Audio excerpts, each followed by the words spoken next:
And once again, I am running around the house with a pickle in my mouth. Oh, feeling faintified. Here we are, season 1, episode 4 of The Righteous Gemstones. And this is one of my favorites. This is one that I have watched more than once. Why? Because this is literally the first time that I laid eyes on Keefe and didn't think, what a freaking weirdo. It's the first time I looked at him and went, oh, there's an interesting backstory there. Let's find out what that's about. So, I'm Suzanne Titkemeyer. I used to write for Pathos, a column called No Longer Quivering. I did that for 10 years. It was about the Evangelical movement, which is what we're talking about here when I'm talking about Righteous Gemstones theology. And I've noticed that almost every episode has a theme. For me, watching this one, I would have to say this is temptation. The kind of temptation that Christ himself faced when he was up there with Satan. And Satan was saying, just worship me and I'll make every nation in the world bow down to you. Temptation. Temptation. So we open with Keefe with his ice cream cone. Sweet Keefe, sweet ice cream. And he's walking around licking this thing in downtown Charleston, before he turns down a side street and he finds Lucifer. Not really Lucifer, but the gang he used to hang around with, the group of kids, I guess you'd have to say young adults, who consider themselves Satanists. They dress all in black. They look like regular goth kids to me, a little older than goth kids, but not a whole lot. And they're dancing, they're doing their thing, and they get ready to dance, I should say, when Keefe walks up and they're talking to him and said, hey, Keefe, we haven't seen you around. And Keefe's like, well, I'm busy with home brewing. And they call Keefe an effing nerd the second his back is turned, because they ask him about the gemstones. And he says, no, I'm just busy. So he turns away to hear Keefe is an effing nerd, which is pretty funny. And then they start doing their dancing, the song, Lucifer. And they're all dancing around. And Keefe is tempted. And he is hardly the only one struggling with some sort of temptation in this episode. So, speaking of betrayers and Judases, it goes on to Gideon. And Gideon is being taken around and shown the mail room where all the donations come in by Judy and Martin. And they're explaining it all before taking him to the safe. And the safe is this enormous thing lit with special blue lights and fat stacks of cash. Which is just what Gideon wants to see, because he's got to report to his friend Scotty so he can fleece the family.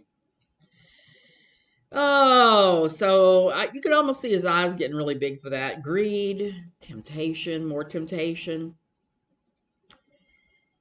And then the next scene is the Nancy family having lunch with Eli Gemstone and his crew after church one Sunday morning. And the Nancy family are extremely wealthy.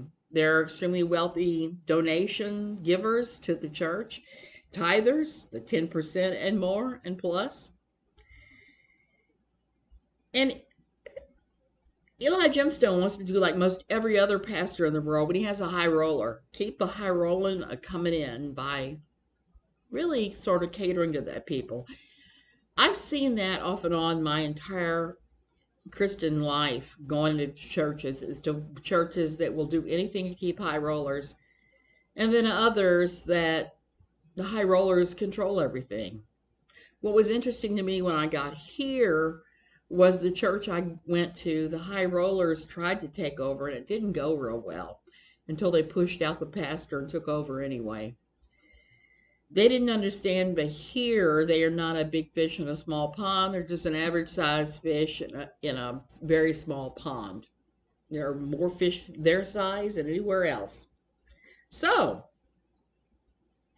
the temptation. The Nancy family's daughter, Dot, is running around with some crazy boy and using drugs, doing various things. The Nancy family are really upset. So they decided to bring in Kelvin, since Kelvin is supposed to be a youth pastor. And in between them talking about the horrible problems they're having with their daughter and Kelvin stepping up, the siblings start to squabble per usual at the after church Sunday lunch. They always do that. Amber's hanging out with her buddies, all of the wives of Jesse's little posse, and then some. And Mandy shows up and she has Chad's emails, just copies of them. She starts reading them aloud, and Amber tries to shut her down and says, you shouldn't be doing that. You shouldn't be reading your husband's emails. But Mandy won't shut up, and others say, hey, let's hear her out. And she starts reading emails between Jesse and Chad talking about hookers. And it's not just between Jesse, it's between all of the guys, asking who to pay the prostitutes and various things like that. And Mandy goes nuts and trashes the place. She falls down, and it's just kind of a weird moment. So it's interesting. You got to look and see how Amber approaches this, because Amber, her relationship with Jesse is like a lot of evangelical women. You try to be submissive. You don't want to rock the boat. Even if you hear something really bad about your husband, you don't want to piss him off too bad, but you have to ask him low-key questions. And that's what Amber does to him. I am sorry. My nose keeps running. Those idiots out there burning construction trash, and is trashing me in here. So Amber goes and low-key questions Jesse. And he just says it's jokes. It's a joke thread, and that they really weren't talking about doing prostitutes or anything else. That it just looks bad, but it's not bad. Now, here's to me, one of the funniest sequences in the whole thing, besides Keefe watching his friends dance and thinking about it himself. Kelvin and Keefe show up to do a satanic sweep on Dot Nancy's bedroom. They start tearing stuff up like crazy. They start grabbing all the normal things you find in a teenage girl's bedroom, like posters on the walls, all sorts of just silly things. One of the things one of the funniest moments was when Keith picks up a fidget spinner and starts spinning, and he's staring at it. And Kelvin has to take away and said, I almost lost you there a minute, bud. So all these very common teenage things and gadgets and silly stuff they're saying are Satan. And while they're talking to Dot's parents, and Dot is losing her mind and saying, oh, I'm out of here. I hate you guys. Why are you going to the underwear drawer? Keith brings up a filled used rubber, and shows it to the Nancy crew. And there's some funny slipshod thing where he loses it off the tweezers and picks it up with his hand to throw it away. And Kelvin's like, ugh. And so they don't seem to be having too much of a fit that their daughter is sexually active, because that's exactly what that hints of. You find a used rubber in your daughter's bedroom, that's what's going on. There's no holding hands and studying or anything like that. Somebody's knocking boots. So they go outside and talk about it, Kelvin and Keefe. And we see one of the funniest visuals of the whole season, which is them hauling behind the car they're in, behind the Jeep, the Gemstone SCU unit. And it's painted to look kind of like you might expect an evangelical version of SVU, one of their Teru vehicles. So I had to look at that. In spiritual, SCU is Spiritual Collections Unit. So they talk about what they need to do for Dot. And then Dot's boyfriend drives up, and Kelvin goes over there to try to have a conversation with him while Dot is in the car and getting ready to drive off. And it doesn't go well. The boyfriend cusses Kelvin out, but the funniest part is when the window rolled down, this huge cloud of pot smoke rolls out. Or as Kenneth Copeland likes to call it, the pot air. The pot air rolls out, and you're just like giggling because Kelvin's getting nowhere with this hostile stoner. And they drive off spewing rocks. And Jesse gathers his bros, his hype men, so he can yell at Chad about the emails. Eli tells Kelvin to keep on trying to help Dot Nancy because the Nancys are high rollers and he doesn't want to lose that money.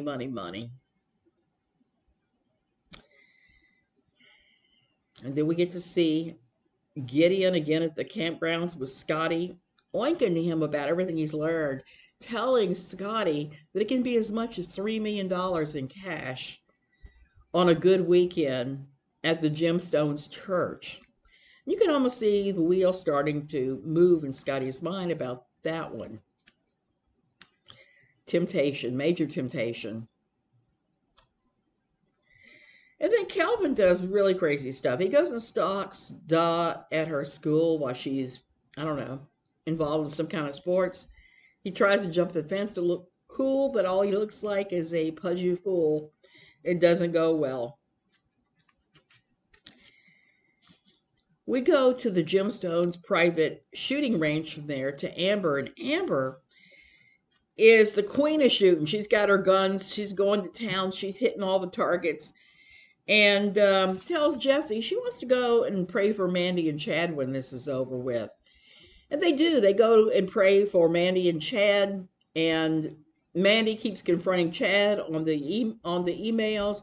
And Jesse comes up with the most ridiculous BS excuses like ALT. In one of the emails he says was the movie ALT. He says the references to TITTYS. God, I hate you sometimes, you too. Is a reference to the African American women's big breasts in the movie. So it's he gives all these BS excuses, and Mandy buys it, Amber buys it, and I think because they don't want to look too deeply. That's one thing I've seen in Evangelical town is nobody ever wants to look too deeply at anything that is bad news for them personally. And splitting up with your husband as part of an evangelical church, it's not always pretty. And some people take sides and it can get really nasty. I've seen it many a time. So I've seen that women will put up with just about anything. Just about anything. One thing that really struck me in that scene was that, particularly in contrast to the last episode of The Righteous Gemstones, is that Jesse's sideburns were white. I never noticed that they were gray. He had gray sideburns. When we got to season 3, where we are now, then that episode showed Jesse having a complete meltdown of dye on his sideburns. The dye just came right on down. So season 3, episode 7, he's got him dyed, but in this season 1, episode 4, no, Jesse hasn't started to dye his sideburns yet.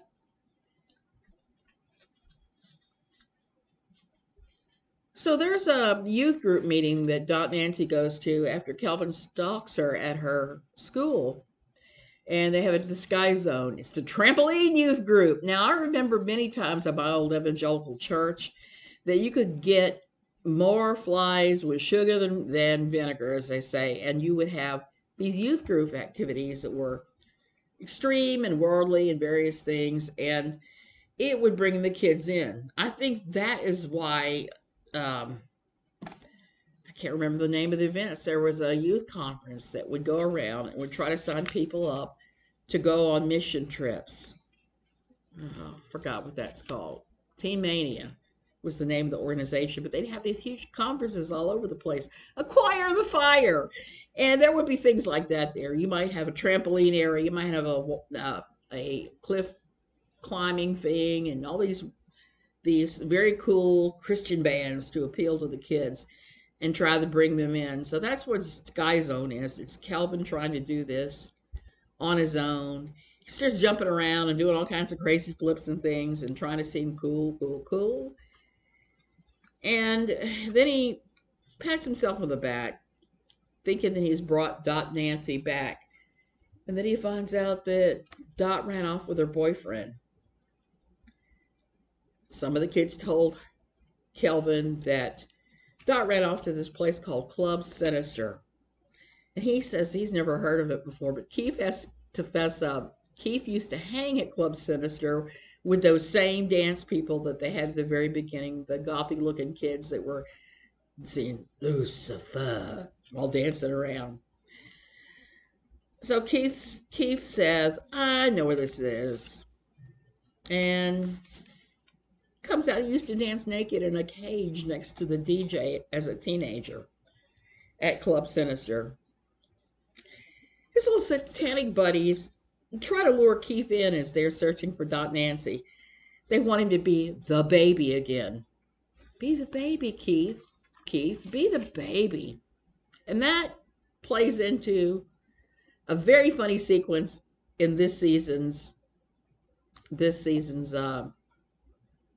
final episode. So remember that. Remember the baby. So they find out with her loser boyfriend, and he's giving Keefe and Kelvin a whole bunch of crap about everything. And Kelvin makes me laugh because he yells the stupidest line I've heard yet in the episode. I got the power of God in me, son, and I will F you up. Like he's some kind of a badass instead of a poser with a pointy hairdo.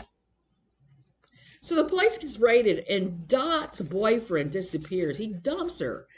And Keefe and Kelvin finds her. And then Keefe saves the day with his satanic buddies by leading them through the club to an outside entrance that gets them a long way away from the raid by the police. And that impresses Dot. She talks about coming on back.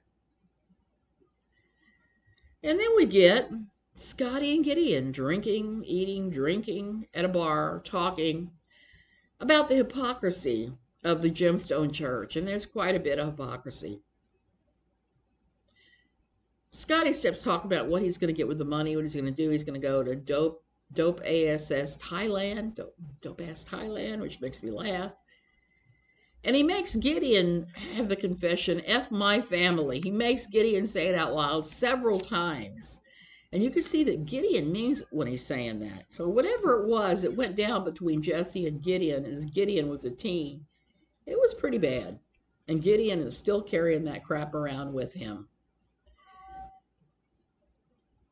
So they're driving around smoking weed, smoking their Cali, smoking a joint, driving along, and Jesse and Amber come up behind them. Jesse sees it's a red van. He recognizes that van as the one from the guys who tried to shake him down for money, so he starts chasing them hard. And Amber tries to reason with him and say, baby, you're going too fast, but he is not to be reasoned with. He just tells her to be quiet so they can concentrate on what he's doing. And they almost wreck. It's pretty bad. The next thing you know, Scotty rolls the van. And car pranks ensue. Once the van comes to a stop, and I don't know how they survived it, except I think they did have their seatbelts on. Gideon and Scotty emerge from this thing. They pop out and they run into the woods, with Jesse chasing them with a gun. And Amber is very upset and has a bunch of questions. These are a bunch of guys that we play car pranks on. Car pranks.